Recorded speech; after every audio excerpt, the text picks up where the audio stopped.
Bom dia, queridos irmãos.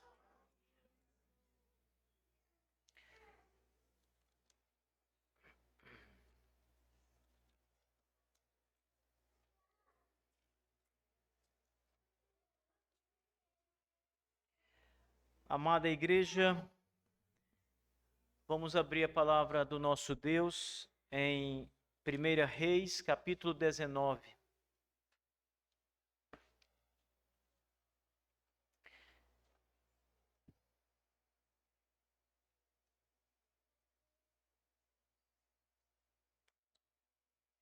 Primeira Reis, capítulo 19, irmãos. Essa manhã eu quero tratar com toda a igreja sobre a quebra da aliança ou a quebra do pacto por parte de Israel. E a nossa oração é para que o Senhor, o nosso Deus, fale ao nosso coração por meio da mensagem dessa manhã. Meus irmãos, todos vocês devem ter sentimentos de culpa diante de Deus. Afinal de contas, nenhum de nós é perfeito, todos nós somos pecadores, pecamos de muitos modos, por pensamentos, palavras, ações. Pecamos quando deixamos de fazer o bem que deveríamos fazer. Nós somos grandes pecadores, segundo a Escritura Sagrada. O apóstolo Paulo diz que Deus olha do seu trono de glórias para do céu para a terra e não vê um justo sequer sobre a face da terra. Todos pecaram, Romanos capítulo 3. Todos pecaram, todos se extraviaram, a língua de todos é mentirosa, e essa é a descrição do homem diante do Senhor. Então, essas verdades que as Escrituras nos apresentam, elas devem ser suficientes para nos fazer ter esse sentimento de culpa. E quando eu falo de sentimento, eu falo de mais do que um simples sentimento ou sentimentalismo, mas de consciência de pecado. E quando nós temos consciência de pecado, nós temos consciência de que somos culpados diante de Deus.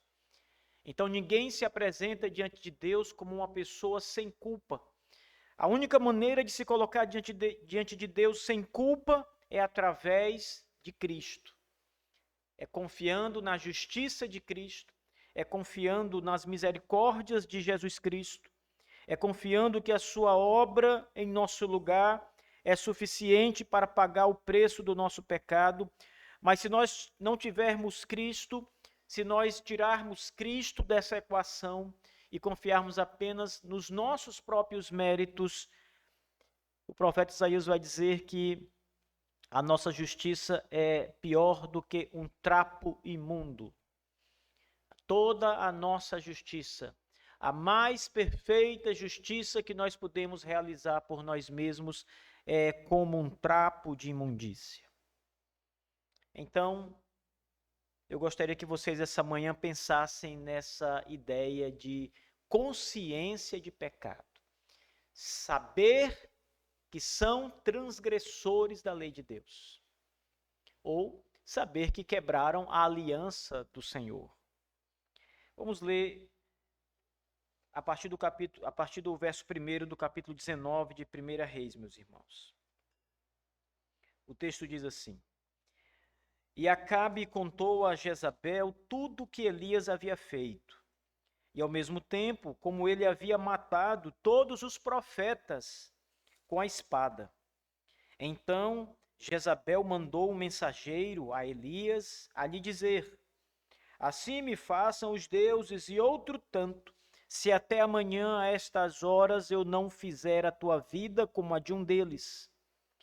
E quando ele viu aquilo, ele se levantou e se foi para escapar com vida e chegou a Berseba, a qual pertence a Judá, e ali deixou o seu servo. Ele, porém, seguiu a viagem de um dia para dentro do deserto, e chegou e se assentou debaixo de um junípero, e pediu por si para que pudesse morrer. E disse: Basta. Agora, ó Senhor, tira a minha vida, porque não sou melhor do que os meus pais. E enquanto ele estava deitado e dormia debaixo do junípero, eis que um anjo tocou e lhe disse: Levanta-te e come. E ele olhou, e eis que havia um pão assado sobre as brasas e um cântaro de água junto à sua cabeça. E ele comeu e bebeu e se deitou novamente. E o anjo do Senhor veio novamente pela segunda vez e o tocou e disse: Levanta e come, porque a jornada é demasiadamente grande para ti. E ele se levantou e comeu e bebeu, e se foi na força daquela comida por 40 dias e 40 noites, até Horebe, o monte de Deus. E ele chegou ali, em uma caverna, e ali se alojou, e eis que a palavra do Senhor veio até ele, e ele lhe disse: O que fazes tu aqui, Elias? E ele disse: Eu tenho sido muito ciumento pelo Senhor Deus dos exércitos, porquanto os filhos de Israel têm abandonado o teu pacto, lançado abaixo os teus altares e matado os teus profetas com a espada. E eu, somente eu, restei, e eles buscam pela minha vida para me tirarem. E ele disse: Sai e põe-te de pé sobre o monte diante do Senhor. E eis que o Senhor passou por ele, e um vento grande e forte rasgou os montes, e fez em pedaços as rochas diante do Senhor. Mas o Senhor não estava no vento. E depois do vento, um terremoto, mas o Senhor não estava no terremoto. E depois do terremoto, um fogo, porém o Senhor não estava no fogo. E depois do fogo, uma voz calma e baixa. E assim foi quando Elias ouviu isto, que ele envolveu a face com o seu manto, e saiu e se pôs de pé à entrada da caverna. E eis que ali lhe veio uma voz e disse: Que fazes tu aqui, Elias? E ele disse: Tenho sido muito ciumento pelo Senhor Deus dos exércitos, porque os filhos de Israel têm quebrado o teu pacto, lançado abaixo os teus altares e matado os teus profetas com a espada. E eu, somente eu, restei, e eles buscam pela minha vida para me tirar. E o Senhor disse a ele: Vai, retorna até o caminho para o deserto de Damasco. E quando vieres, unge a Azael para ser rei sobre a Síria. E Jeú, o filho de Ninsi, ungirás para ser rei sobre Israel. E Eliseu, filho de Safate, de Abel-Meolá, ungirás para ser profeta em teu lugar. Amém. Vamos orar, queridos irmãos, curve a cabeça. Poderoso Deus, nosso Pai, louvado e bendito seja o teu nome santo. Obrigado por nos trazer nesta manhã à tua casa para, juntos, reunidos como um só povo, adorar, Senhor Deus, e bendizer e nos alegrar na tua presença santa e maravilhosa. Ó Deus, nós suplicamos pelo teu Espírito, o Espírito Santo do Senhor, que fale ao nosso coração nessa manhã, de maneira que a tua palavra possa ser entendida por nós, de maneira que as coisas grandes que estão aqui reveladas, Senhor Deus, possam ser perfeitamente absorvidas pela nossa alma, nosso Deus. E isso nos traga gozo e alegria, Senhor Deus, reflexão profunda e confiança plena no Senhor. Pai bendito, em nome de Jesus, Senhor Deus, seja conosco e opere em nosso meio nesta manhã, para o louvor da tua glória. Em Cristo Jesus. Amém. Queridos irmãos, esse texto fala sobre a quebra da aliança. Mas, geralmente, quando esse texto é lido nas igrejas, ou pregado nas igrejas, nós temos um outro assunto que geralmente vem à tona, não só nas pregações, até mesmo obras escritas comentando essa passagem, a maioria delas acaba abordando um outro ponto dessa passagem, que talvez nem seja um ponto correto de ser abordado, que é a chamada depressão do profeta Elias. Então, para muitos intérpretes, essa passagem mostra um Elias que está profundamente amargurado, deprimido, ao ponto de uma tristeza tão profunda que ele pede a Deus para tirar sua própria vida. Esse texto não fala sobre suicídio. Elias nunca quis se suicidar. Esse texto diz que Elias pediu a Deus que Deus, somente Deus, o autor da vida, tirasse sua vida por causa de um desânimo que Elias estava passando naquele momento. Mas esse desânimo, irmãos, não é a coisa mais importante desta passagem. Na verdade, ele é uma parte dessa passagem, mas não é o coração dessa passagem. Eu comprei outro dia, na verdade, há mais de alguns anos atrás, um livro que falava sobre a depressão do profeta Elias. E esse livro abordava essa passagem para mostrar um profeta deprimido e para mostrar que a depressão é uma doença e para mostrar que a doença tem que ser tratada segundo os médicos. Ou, no caso da depressão em particular, segundo as terapias da psicologia e de outras áreas que estão ligadas à psicologia. Mas eu creio que isso seria um desvio do que o nosso texto ensina. E eu quero tratar com vocês sobre essas coisas todas e mostrar que o coração dessa passagem é a quebra do pacto por parte de Israel, irmãos. Esse texto também tem uma outra característica que eu gostaria de chamar a atenção de vocês, antes de entrar na exposição propriamente dita. Se você olhar para o versículo 3 da sua Bíblia, se a sua Bíblia não é a Bíblia King James, se você tem uma outra versão, estará escrito mais ou menos assim, versículo 3. E quando ele viu aquilo, na sua Bíblia, se não é a King James, estará escrito, e quando ele ouviu aquilo. Alguém tem essa tradução no verso 3? Marquinho, a sua Bíblia diz ouviu. Aqui o Kennedy, mais alguém tem na sua tradução que Elias ouviu e não viu?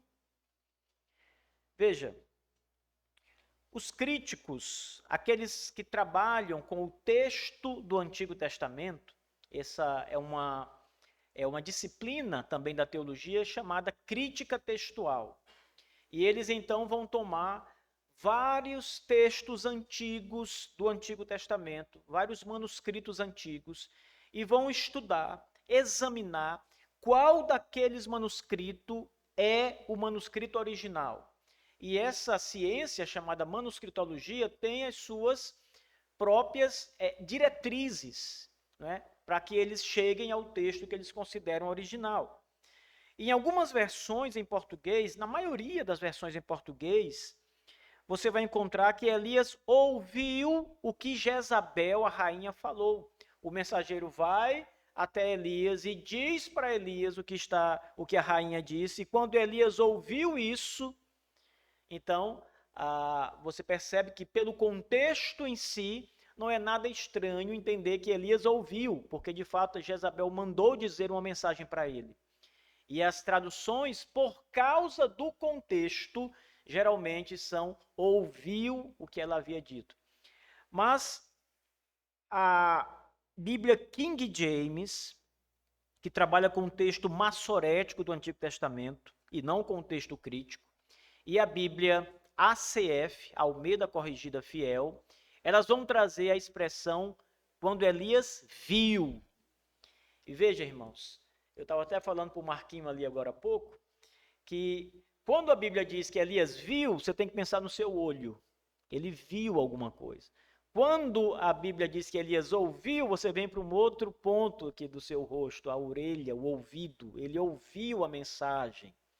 Ver e ouvir são coisas distintas, que estão associadas, que trazem uma informação à pessoa, mas são coisas distintas. E aqui, o que nós temos que observar, irmãos, por tudo que aconteceu no capítulo 18, é que de fato Elias viu. O que que Elias viu? Elias viu a incredulidade. Ele não ouviu sobre a incredulidade de Israel. Ele poderia ter ouvido sobre a incredulidade de Israel. Ele poderia ter ouvido a mensagem de Jezabel, como de fato ele ouviu a mensagem de Jezabel. Mas o ponto aqui não é este. O ponto é que o texto massorético diz que Elias viu. E o que ele viu? Ele viu a incredulidade depois de todas as obras que Deus fez no Monte Carmelo.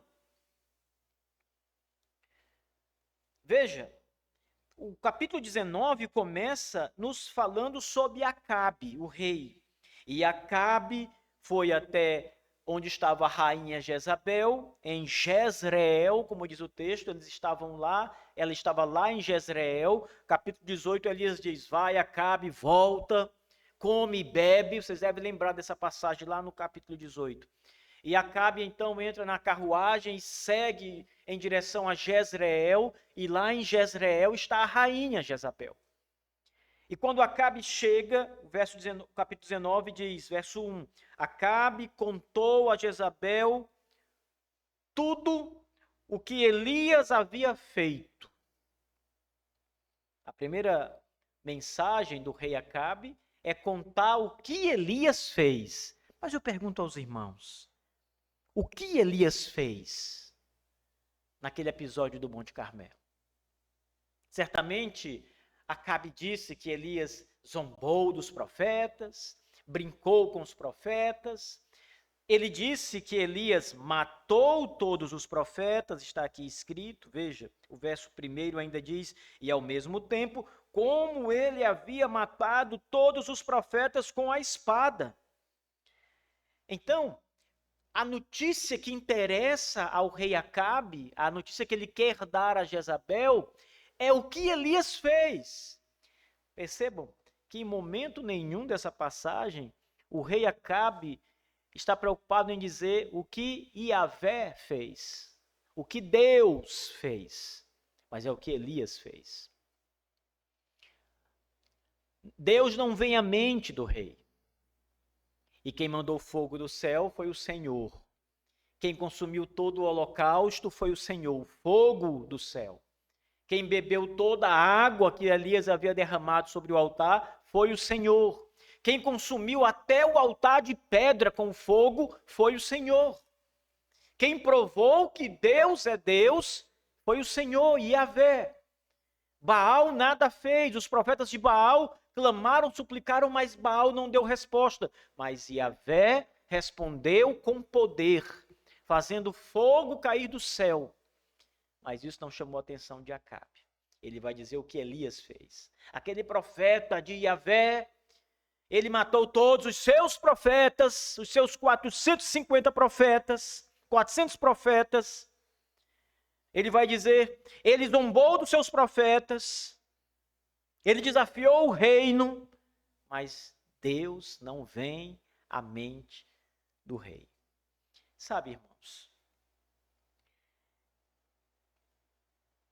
milagres, eu já disse uma vez para vocês aqui, milagres por si mesmo não trazem um homem ao arrependimento dos seus pecados. Vocês lembram que havia uma multidão de judeus na casa de Lázaro, quando ele estava sepultado, morto, há 4 dias? E quando Jesus vai até a sepultura, todos vão ali, afluem junto com Jesus para ver o que o Senhor ia fazer naquela situação. E Jesus então diz, Lázaro, vem para fora. E aquele que estava morto há 4 dias, diz o texto, sai da sepultura caminhando, vivo. E sabe o que o texto diz? Muitos creram nele naquela ocasião. Porém, outros não creram, mesmo vendo o morto ressuscitado, e foram até os fariseus contar o que estava acontecendo. Incrédulos. Quantas pessoas viram os milagres de Jesus no seu ministério? Os outros milagres. Jesus sempre fez milagres públicos. Ele nunca fazia milagres escondido. Ele mostrava, às vezes, muitas vezes, publicamente. O que ele dizia era, não conte a ninguém. Vai, não conte para ninguém o que eu fiz. Mas em muitas situações as pessoas viram, é por isso que uma multidão seguia Jesus, porque queria curas. Mas conversão, meus irmãos, poucos foram convertidos. Alguns foram convertidos, mas não todos. E, na verdade, um número pequeno de pessoas que viram os milagres foram convertidos em relação ao número dos que não creram. Então, embora Deus tenha feito um grande e poderoso milagre naquela ocasião no Monte Carmelo, o rei continuava incrédulo. Incrédulo. Então, quando o rei chega a Jezabel, ele conta tudo que aconteceu, o que Elias fez. E agora vamos ver como estava o coração da rainha Jezabel. Então Jezabel mandou o mensageiro a Elias a lhe dizer: assim me façam os deuses, e outro tanto, assim como, do mesmo jeito que você fez com os profetas de Baal, que você matou eles ao fio da espada. A rainha diz: assim também, Deus faça com que eu morra no fio da espada, se até amanhã, esta hora, eu não fizer a tua vida como a de um deles. Ou seja, ela está dizendo que vai mandar matar o profeta Elias, e até amanhã, nessa mesma hora, Elias já estaria morto, como os profetas de Baal. Ora, irmãos, Jezabel, a rainha, ela era uma sidônia. Ela era uma adoradora de Baal. Nas terras de Jezabel, se adorava essa divindade, esse falso Deus. O pai de Jezabel era um sacerdote de Baal, era um rei que era também sacerdote de Baal. Então ela tinha uma grande confiança em Baal. Os profetas de Baal eram os homens responsáveis pelo culto a Baal, pela adoração, pela invocação de Baal. Sempre que havia seca, eles oravam para que Baal mandasse chuva. E, obviamente, as estações do ano vão se seguindo uma outra. Uma estação é seca, a outra é molhada. E assim é desde que Deus criou o mundo. Então, é claro que uma hora vai chover. Quando o verão passa, a seca passa, Deus manda a chuva. E então eles entendiam que era Baal quem fazia isso. E isso simbolizava a morte e a ressurreição de Baal. Quando ele mandava a chuva, é porque ele havia ressuscitado dos mortos. Quando estava tudo seco, é porque Baal havia morrido. E eles clamavam, suplicavam até que ele ressuscitasse, se levantasse e mandasse de novo bênção, chuva sobre a terra, fertilidade sobre a terra, colheitas, grandes plantações e colheitas sobre a terra.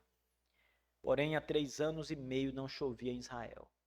E naquela ocasião do Monte Carmelo, foi um desafio público entre Yahvé, o Deus verdadeiro, e Baal, o Deus da chuva, das plantações, de tudo mais. Baal não respondeu. Elias disse a Jezabel: olha, os seus profetas não fizeram nada lá. Eles fizeram muita coisa. Eles se invocaram Baal, eles dançaram, eles se cortaram. Eles fizeram todo o rito que é necessário para invocar este Deus. Mas ele está mudo, ele não respondeu nada. E o profeta Elias brincou e zombou deste Deus, zombou dos profetas. Irmãos, eram 400 profetas, 450 profetas, contra um só profeta do Senhor, Elias. Mesmo assim, Jezabel se enfurece contra Elias e quer matá-lo. E nós já vimos a incredulidade do rei Acabe.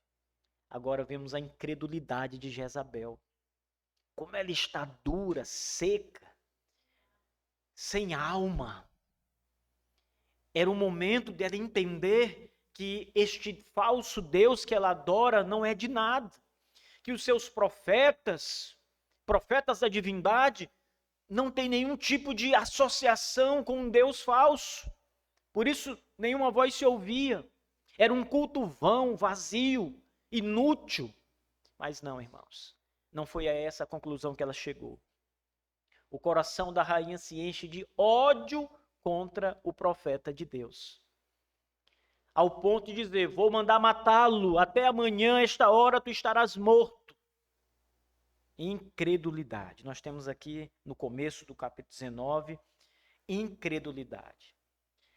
E é isso, agora sim, verso 3. É isso que Elias vê e não ouve. Não é só o que ele ouviu de Jezabel, mas é o que ele viu em todo o cenário.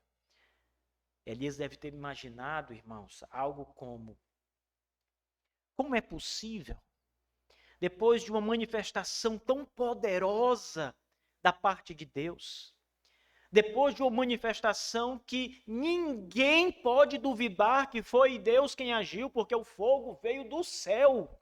O fogo veio sobre um altar encharcado de água. A lenha não estava seca, estava molhada. Havia muita água ao redor do altar, propositadamente colocada por Elias para mostrar a evidência de que era Deus quem estava respondendo. Então Elias deve ter imaginado: como pode as pessoas ainda não crerem? Como pode as pessoas permanecerem incrédulas diante de tamanha manifestação do poder de Deus? Ele viu a incredulidade de Israel, do rei, da rainha, e como nós vamos ver mais adiante ao longo do livro de Reis, do próprio povo, que no primeiro momento disse: só o Senhor é Deus, só o Yahvé é Deus, mas aquilo foi apenas verbalização. Não durou muito tempo, e o povo se entregou de novo ao pecado. Então o profeta Elias, amados irmãos, no verso 3, ele vê que o povo de Israel, especialmente a liderança de Israel, estava completamente incrédula, corrompida, endurecida pelo pecado, e que nenhuma manifestação de poder, nenhum milagre, nenhum sinal seria capaz de amolecer aqueles corações ou tirar as escamas dos olhos deles para entenderem perfeitamente, verdadeiramente, que só o Senhor é Deus. Esse é o ponto. Então, quando Elias sai em direção ao deserto, irmãos, ele não sai com medo da rainha Jezabel. Este é um ponto interessante. Quando ele viu aquilo, verso 3, ele se levantou e se foi para escapar com vida e chegou a Berseba, a qual pertence a Judá, e ali deixou o seu servo. Alguns intérpretes, quando estão aqui no verso 3, eles vão dizer o seguinte: eles vão fazer um contraste entre Elias no capítulo 18 e Elias aqui no capítulo 19. O Elias do capítulo 18 é corajoso, desafia 450 profetas, não se cala diante do rei, está ali poderosamente, e agora ele é covarde. Ele é um profeta medroso, tem medo de uma mulher e sai escondido no deserto para guardar a sua própria vida. Não é assim que nós devemos interpretar o verso 3. De fato, Elias não ia ficar ali dizendo: pronto, Jezabel, estou aqui, venha me matar. É claro que ele vai guardar a sua vida, mas não como um covarde. É porque ele tinha algo em mente. E o texto vai nos dizer que Elias vai longe. Ele deveria ser realmente muito covarde se ele fosse tão longe quanto foi aqui, segundo o nosso texto. Ele sai lá do Monte Carmelo e vai lá para o Monte Horebe, o Monte Sinai, lá no deserto da Judéia, já perto do Egito. Ele estava com muito medo de Jezabel, né? Jamais ela poderia encostar um dedo nele se ele tivesse andado um pouquinho só. Se ele tivesse saído para um pouquinho mais longe. Mas não precisava trilhar ali quase 400 quilômetros para escapar de Jezabel. Então não era medo que Elias estava aqui nutrindo no coração, mas era de fato com um propósito, irmãos. O nosso texto é tão interessante, porque se você perceber, Elias vai para o deserto. Quando ele está em direção ao deserto, já nas regiões de Judá, ele deixa o seu servo, o seu ajudante, e ele prossegue pelo deserto e para num local embaixo de uma árvore, e ele diz: ó Deus, para mim é demais, eu não suporto mais isso. O que Elias não suporta? O pavor de Jezabel? Não, irmãos. A incredulidade do povo de Israel. Elias estava nutrindo no seu coração, irmãos, um desânimo profundo por causa do povo incrédulo que não conseguia olhar para Deus, arrependido dos seus pecados, da sua idolatria perversa, e adorar somente o Senhor, e buscar o Senhor. O que mais era preciso ser feito? Que tipo de sinal era necessário? Que tipo de coisa era necessária para que aquele povo cresça em Deus? Uma manifestação poderosa havia acontecido e Elias está agora dizendo: olha, Senhor, eu estou cansado disso. Irmãos, imagine um velho pastor que há muito tempo vem pregando incansavelmente, preparando seus sermões, orando, trazendo a mensagem de Deus à sua igreja, com zelo, com piedade, pregando com fervor à igreja, e a resposta sempre é frieza espiritual, quase incredulidade, talvez incredulidade em muitas partes. Parece que toda aquela pregação de domingo entra aqui, sai aqui, os irmãos se levantam do mesmo jeito, com irreverência às coisas de Deus, sem se preocupar com seus pecados, sem ter desejo de voltar seus olhos para a Bíblia, sem orar. Entra no ouvido direito, sai no esquerdo. E anos e anos e anos aquele pastor vem vendo essas coisas. Vocês acham que ele está com entusiasmo lá em cima ou está lá embaixo? O que eu faço para que esse povo entenda que aqui é a verdade de Deus? Assim estava Elias, irmãos. É por isso que ele disse: Senhor, tira a minha vida, eu não quero mais viver aqui.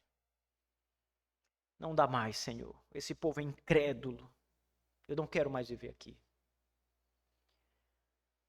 Então essa era de fato a frustração e o desânimo de Elias, irmãos, por causa da incredulidade. E o que Deus faz nessa passagem? Veja. Primeiro Deus envia um anjo. Elias está ali dormindo, fraco, ele está fugindo, né? Ele está saindo ali de um lugar para outro. E o anjo do Senhor chega e diz a Elias: come e bebe. Elias acorda e havia um pão preparadinho ali, assadinho, né? O texto diz que é um pão assado e água. Quem deixou aquelas coisas ali para o velho profeta? O mesmo que mandou corvos alimentá-lo, o mesmo que fez com que a botija da viúva não secasse, a farinha não acabasse. Deus, de modo miraculoso, quando Elias acorda, tem um pão quentinho esperando por ele. Elias come, bebe e volta a dormir. Então o anjo do Senhor, e provavelmente nós temos diante de nós aqui uma teofania, que é uma aparição do próprio Deus ao profeta Elias, por meio de Cristo pré-encarnado. Porque sempre que a expressão anjo do Senhor aparece, essa expressão anjo do Senhor é uma referência ao próprio Deus, não um anjo criado por Deus, mas ao próprio Deus. E aqui o próprio Deus seria o Cristo antes de vir ao mundo como carne, o Cristo pré-encarnado. Esse anjo do Senhor novamente vai até Elias, desperta Elias e diz: come e dorme, porque a viagem que tu vais fazer ainda é grande. Então Elias estava indo de fato para algum lugar, vejam bem. E o anjo diz: falta muito, Elias. Versículo 7. O anjo do Senhor veio novamente pela segunda vez e o tocou e disse: levanta e come, porque a jornada é demasiadamente grande para ti. Ainda havia muito para Elias caminhar pelo deserto adentro. É claro que ele não está fugindo de Jezabel, irmãos. É claro que o nosso profeta não é um covarde. Ele está desanimado pela incredulidade do povo. Mas ele não é um covarde. Ele não está com medo de uma mulher. Ele não teve medo dos 450 profetas. Ele não teve medo do rei Acabe. Ele ia ter medo de Jezabel. Não é medo que Elias sente aqui. Não é fuga no sentido de temor daquela mulher e ir para bem longe dela. Ele está indo em uma jornada. Ele está em direção de algum lugar. E nós vamos ver, irmãos, para onde Deus está levando Elias. O texto diz que depois que ele come e bebe pela segunda vez, ele andou na força que aquela comida lhe trouxe durante 40 dias e 40 noites, até chegar no Monte Horebe, na montanha de Deus. Horebe é o mesmo Monte Sinai. Agora, é muito importante, nessa parte da mensagem e nessa parte do nosso texto, fazermos algumas perguntas, irmãos. A pergunta mais importante é: por que Elias foi para o Monte Sinai? Ele estava bem longe agora lá do Monte Carmelo. Veja, depois dessa jornada, dessa primeira jornada, quando ele para num monte para descansar, debaixo de uma árvore, a Bíblia diz que ele ainda anda 40 dias e 40 noites.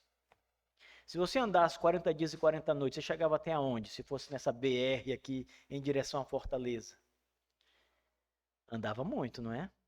40 dias e 40 noites. Ele chega no Monte Sinai. Ele chega lá aonde Deus apareceu a Moisés no Monte Sinai. Ele chega na montanha em que Deus aparece pela primeira vez a Moisés na sarça ardente, queimando, mas não se consumia. A pergunta é, meus irmãos, por que Deus levou Elias para o Monte Sinai? Deus poderia ter falado com Elias em qualquer lugar, vocês concordam? Deus poderia aparecer a ele lá onde ele apareceu quando o anjo do Senhor estava ali. E Deus poderia ter dito tudo o que queria dizer para Elias lá naquele lugar. Mas tem um lugar específico que Deus quer falar com o profeta Elias. E este lugar é o Monte Sinai. E ainda havia 40 dias e noites de caminhada até chegar lá. E Deus disse: vá até o Monte Sinai. O que houve no Monte Sinai? Por que o Monte Sinai é tão importante, irmãos? Primeiro, porque ali Deus aparece a Moisés e o comissiona para libertar o povo de Israel do Egito. Mas esse não é o ponto mais importante. O ponto mais importante é quando Israel sai do Egito e vai para o Monte Sinai. Lembram? Êxodo, o livro de Êxodo diz que o povo para ali no Monte Sinai e Deus então diz a Moisés, o Senhor vai dizer as seguintes palavras a Moisés: diga ao povo que fique no pé do Monte Sinai. Ninguém suba, ninguém se atreva a subir nem um pouquinho em cima da montanha. Só você vai subir na montanha. E então Moisés sobe no Monte Sinai, porque Deus quer falar com Moisés na montanha. E o Senhor diz a Moisés: diga ao povo, a Israel, que eles verão trovões, nuvens, terremoto, fogo, mas ninguém suba na montanha. E Moisés sozinho, sobe na montanha. E depois ele desce. E o que Deus entrega para Moisés? As tábuas com as 10 palavras, os 10 mandamentos. Agora, o profeta Elias está lá na mesma montanha. Deus levou ele para a mesma montanha. Você sabe o que Deus está dizendo para Elias com isso? Você está no lugar em que eu entreguei os mandamentos do pacto, do chamado pacto mosaico, em que Israel deveria obedecer, não adorar outros deuses, não fazer imagem de escultura, guardar o nome do Senhor, todos os mandamentos. E Elias agora está sendo lembrado por Deus de que a aliança foi quebrada. Israel quebra continuamente a aliança de Deus desde a época do deserto. Israel não obedece a Deus desde a época do deserto. A aliança está quebrada. Aqui, irmãos, nós temos um cenário que dizemos assim que é um cenário forense, em que Deus é o juiz, há uma lei a ser cumprida e há ali uma parte que vai ser julgada, se a lei foi obedecida ou não, se a parte será inocentada ou culpada, e há aquele que apresenta as circunstâncias. No caso, é o profeta Elias. A lei é a lei de Deus. Israel é o culpado de quebrar a lei de Deus. Quando se quebra a lei de Deus, se quebra a aliança com o Senhor. A desobediência é quebra da aliança. A aliança entre Deus e Israel. E é por isso que Deus leva Elias até o Monte Sinai, para lembrá-lo. Israel quebrou a aliança. Não precisava ele ter andado tanto.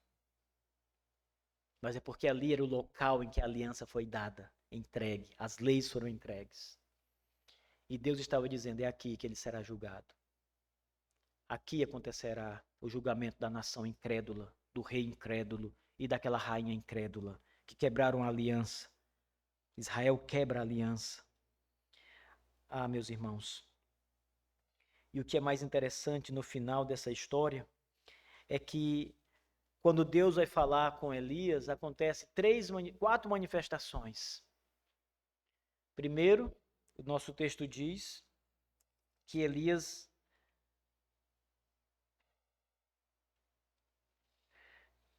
a primeira manifestação é por meio do terremoto.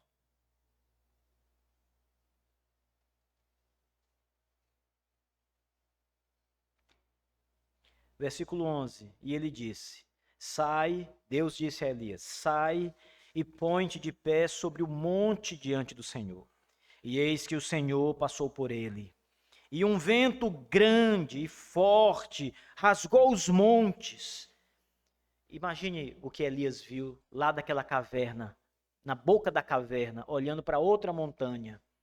Ele vê um vento, irmãos, uma ventania tão forte, que quebra as pedras das montanhas, rasga as montanhas, um vento poderoso.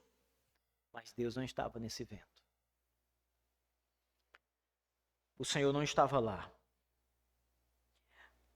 Depois do vento, um terremoto. E tudo ali começa a sacudir. Mas Deus não estava no terremoto. Depois do terremoto, fogo. Mais uma vez, o Senhor não estava também no fogo. Mas essas coisas todas estão se passando diante de Elias. Pare para pensar o seguinte. Essas 3 são manifestações poderosas do poder de Deus. Mas Deus não estava nelas em si mesmas. Apesar de ser uma coisa grandiosa, um fenômeno poderoso, vento, terremoto, fogo, coisas grandes que impressionam, Deus não estava lá. Não era lá que Deus estava. E depois disso, o texto diz, depois do terremoto, um fogo, o Senhor não estava lá no fogo, e depois do fogo, uma voz calma e baixa. Veja que coisa interessante, irmãos. E era ali que Deus estava, na palavra. Deus estava na voz. Deus estava nas 10 palavras, nos 10 mandamentos, na escritura, na palavra que Elias disse a Acabe, não no poder. A instrução aqui que Deus estava dando a Elias, além de demonstrar que Israel quebrou a aliança mosaica, era que o Senhor está na palavra, não na demonstração de poder, mas na palavra de Deus. O que quer dizer que nós devemos dar ouvidos à palavra de Deus. Vocês já devem ter muitas vezes visto anúncios de operadores de milagres que vão chegar numa certa cidade. Um pastor profeta de Deus, ungido, que opera milagres e prodígios fantásticos. E quando essas coisas acontecem, irmãos, o povo evangélico fica eufórico. Um homem de Deus, um profeta poderoso, operador de milagres, sinais, prodígios. Eu lembro que um desses ditos operadores de milagres dizia no culto: tragam as muletas, as cadeiras de rodas, tragam tudo, porque tudo vai ficar aqui. Vocês vão voltar caminhando, os paralíticos vão voltar andando, os cegos vão voltar enxergando. Deus não está no poder. A demonstração de poder não é o centro. Cristo fez milagres, as pessoas não creram. Deus está dizendo aqui: eu estou na voz mansa, na palavra, na voz baixa. É aqui, meus irmãos, ouvindo o que Deus diz, dando ouvidos à palavra, sendo obediente como Elias foi. É aqui que Deus se encontra. Nós, a Igreja de Cristo, também quebramos a aliança com o Senhor por causa dos nossos pecados. Porém, na graça e na bondade do Senhor, Ele nos enviou o substituto.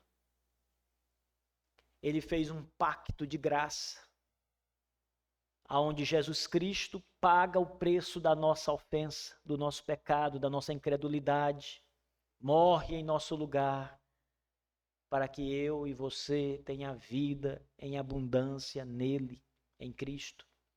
O Senhor Jesus Cristo obedece toda a lei de Deus. Ele não peca, ele não quebra a lei, ele não desvia os seus pés dos mandamentos do Senhor. Ele ouve a palavra do seu Pai o tempo todo. Ele diz: eu vim fazer a vontade do meu Pai, eu farei tudo aquilo que o meu Pai mandou fazer. Eu digo as coisas que eu vi junto ao meu Pai. Cristo é obediente. E a sua obediência gera justiça.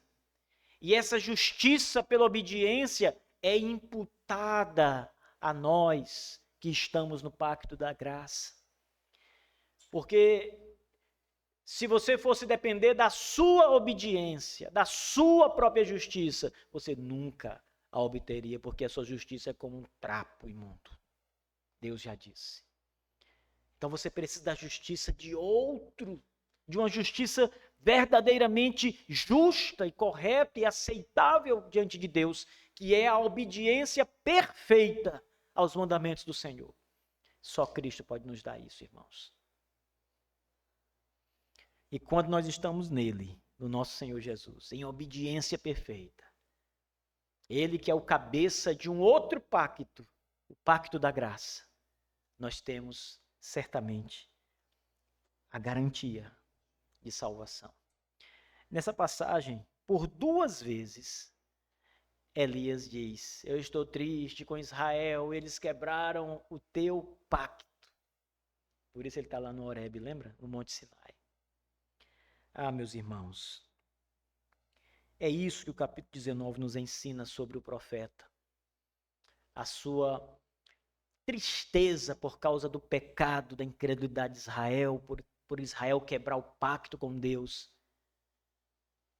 Mesmo diante de tanto poder sendo demonstrado, e Deus dizer: não, eu estou na palavra.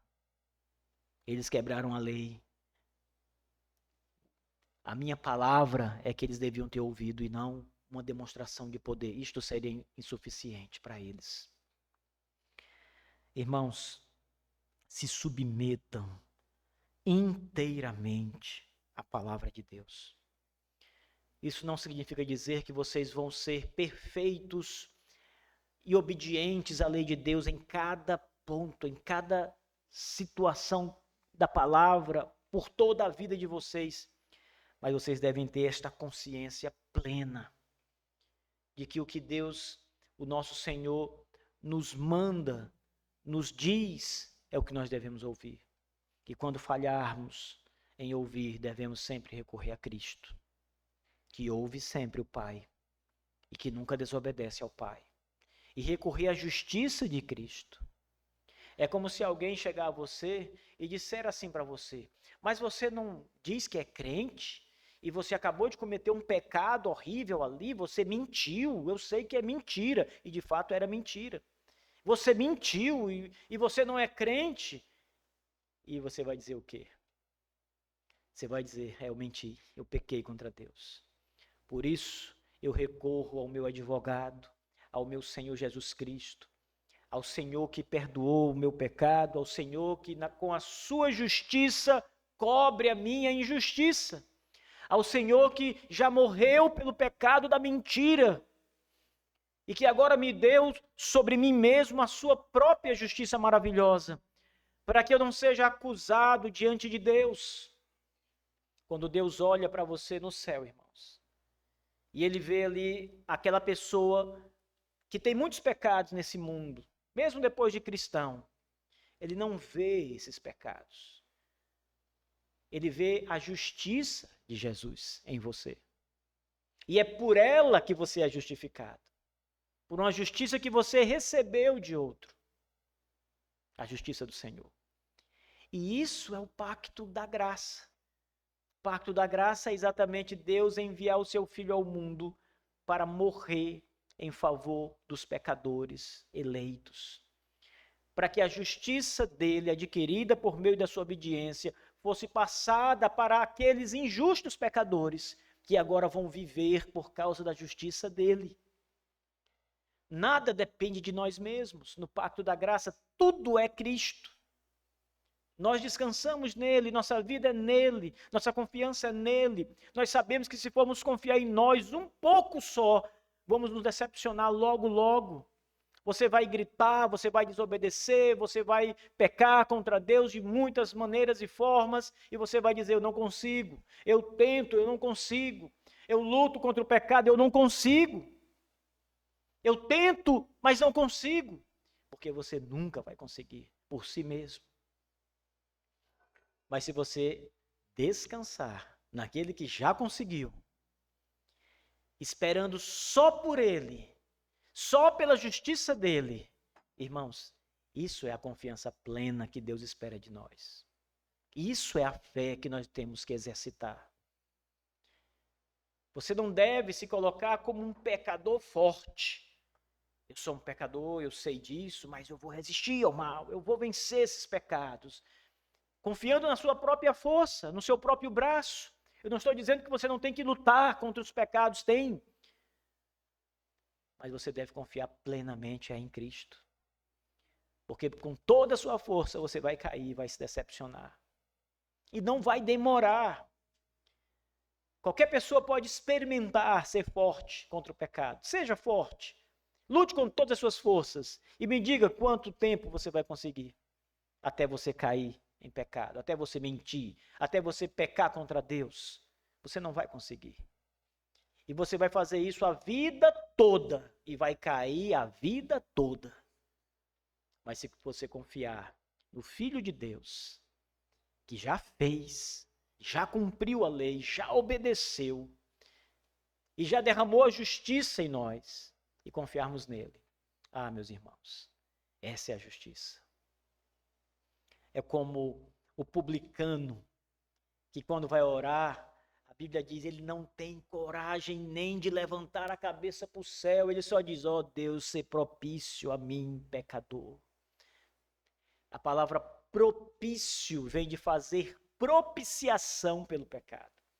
E propiciação significa desviar a ira de Deus como um escudo. E o que o pecador está dizendo é: ó Deus, desvia a ira de mim, que sou pecador. Não deixa que a ira me atinja, porque eu mereço. Eu sou pecador e a ira vem sobre mim, mas desvia essa ira de mim. É uma oração que todo cristão deve fazer, porque ela é uma oração que coloca entre Deus e você Cristo, que é a propiciação pelos nossos pecados. É assim que nós devemos orar, é assim que nós devemos nos ver como pecadores, indignos, que por mais esforço que faça, peca contra Deus. Por isso você tem que recorrer a Cristo com toda a sua força. Confiar em Cristo com todo o seu ser. Você tem que saber e pensar e ter convicção de que se não fosse por Jesus, se não for pela graça de Jesus Cristo, se não for pelas misericórdias de Jesus Cristo, você não pode ser salvo. É impossível que você seja salvo. Você não consegue obedecer. Você é como Israel, quebra a aliança. Não dá. Você precisa de um Salvador. Vamos ficar de pé. Vamos orar ao nosso Salvador. Senhor Deus Todo-Poderoso, Pai do Salvador bendito Jesus, a nossa única esperança. Ó Senhor Deus, nós te agradecemos por nos dar o teu Filho como propiciação pelos nossos pecados, por nos dar o teu Filho como cabeça da aliança da graça em nosso lugar. Te agradecemos pela obediência perfeita de Jesus, que nunca pecou enquanto esteve sobre a face da terra e nunca jamais no céu. Obrigado, Senhor, porque toda a justiça de Jesus como homem nos foi dada a nós mesmos como nossa própria justiça por causa da sua misericórdia. Senhor Deus, louvado seja o teu nome por teu Filho amado e bendito e gracioso que é Jesus. Obrigado, Deus, pela graça, pelo favor, pela misericórdia. Obrigado, Deus, por derramar tanta bondade em nós. Que a nossa convicção esteja plena, Deus, destas coisas. Que o nosso coração esteja agradecido, Senhor. Sempre, sempre agradecido. Sempre lembrando da tua bondade. E que assim seja, Senhor Deus. Que assim seja, em nome de Jesus, o Salvador. Amém. Podem sentar, meus irmãos.